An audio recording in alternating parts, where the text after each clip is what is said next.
이야기 주제는 성공하는 공부방 전략입니다. 여러 공부방 중에서 선생님을 찾아오게 된다는 건 선생님만의 경쟁 전략이 있다는 거가 되거든요. 안녕하세요. 진아쌤의 공부방 이야기의 진아쌤입니다.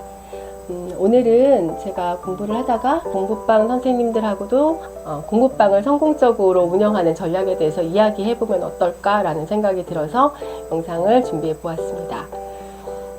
오늘의 이야기 주제는 성공하는 공부방 전략입니다. 우선 우리 공부방이 역시 경쟁의 한 부분이죠. 경쟁하지 않고는 사업이 성공하기가 쉽지 않으니까요. 여러 공부방 중에서 선생님을 찾아오게 된다는 건 선생님만의 그 어떤 전략이 있다는 것과 같은 말이거든요. 경쟁 전략이란 일단 경쟁 우위를 확보할 수 있도록 하는 것이라고 합니다. 선생님들의 공부방 주변에 학원 그리고 비슷한 유형의 공부방들이 많이 있죠. 저희 아파트 단지의 공부방만 해도 정말로 10개는 될 것 같아요. 영어 공부방도 있고 전과목 공부방도 있고 수학 공부방도 있고 그 안에 저희 공부방도 있는 거거든요. 선생님들도 지금 마찬가지시잖아요. 그리고 또 새로 오픈하시는 선생님들도 여러 공부방 안에서 선생님만이 오픈하는 거니까요. 그 안에서 살아남기 위한 그리고 윈윈 서로 경쟁 안에서도 성공하기 위한 전략을 좀 알아보도록 하겠습니다. 첫 번째로 원가 우위 전략입니다. 무엇이 우리 공부방 선생님들의 원가일까요? 노동력, 그리고 여러 가지 홍보에 들어가는 비용, 그리고 임대하셨다면 임대료, 관리비, 간식비 이런 것들이죠. 이런 것들이 우선 원가라고 한다면 그 수입은 그 위에 위치해야 된다는 이야기가 되거든요. 처음에 제가 공부방 오픈했을 때 3개월 만에 첫 회원이 들어왔어요. 3개월 동안은 그럼 손가락을 빨고 있었겠죠. 아무것도 수입이 없었어요. 전혀 수입이 제로. 그때 제가 했던 거는 전단지를 손수 만들어서 들고 나가서 모자를 푹 눌러 쓰고 곳곳에 전단을 붙이고 그리고 현수막을 붙이고 매일매일 아침, 밤 남들이 많이 다니지 않을 때를 틈타서 홍보를 했어요. 그리고 또 조금씩 회원이 늘면서는 SNS 했죠. 블로그를 특히 많이 했고 블로그를 보고 전화 문의 오시는 경우도 많이 있으셨어요. 아이들이 조금 더 늘다 보면 아이에서 그 다음 다른 친구들 소개 그리고 학부모가 학부모의 다른 친구들 소개 그래서 입소문을 타고 해서 공부방 회원이 들어오게 됐습니다. 원가를 조금 절감하면서 공부방을 성장시키는 방법이 바로 원가 우위 전략이라 할 수 있겠습니다. 그 다음은 차별화 전략이에요.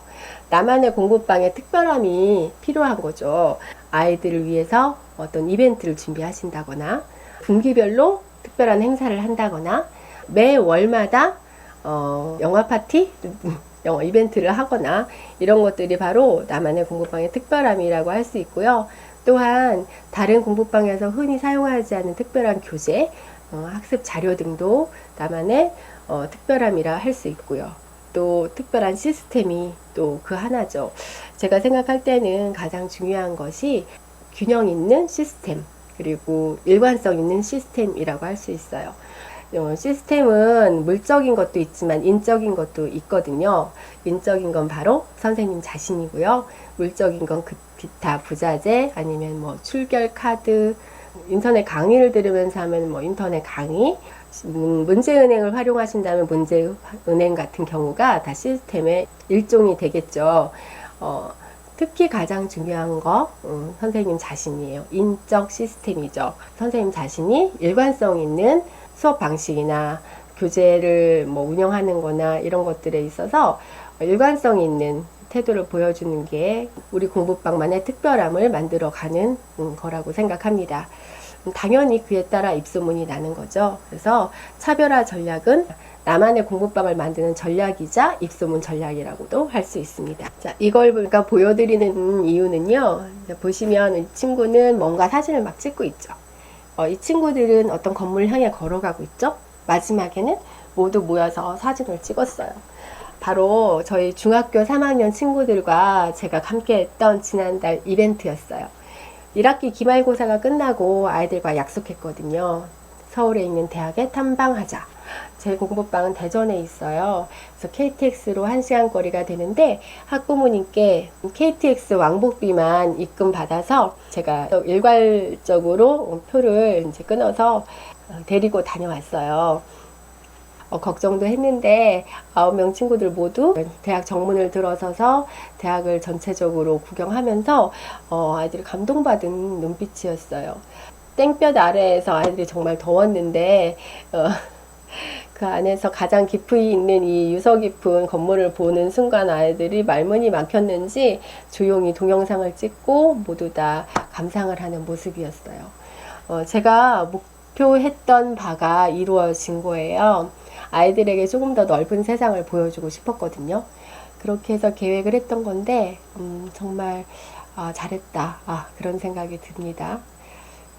그리고 나서 이제 홍대로 넘어가서 자유시간도 주고 그리고 저녁으로 맛있는 떡볶이에 볶음밥까지 먹고 왔어요.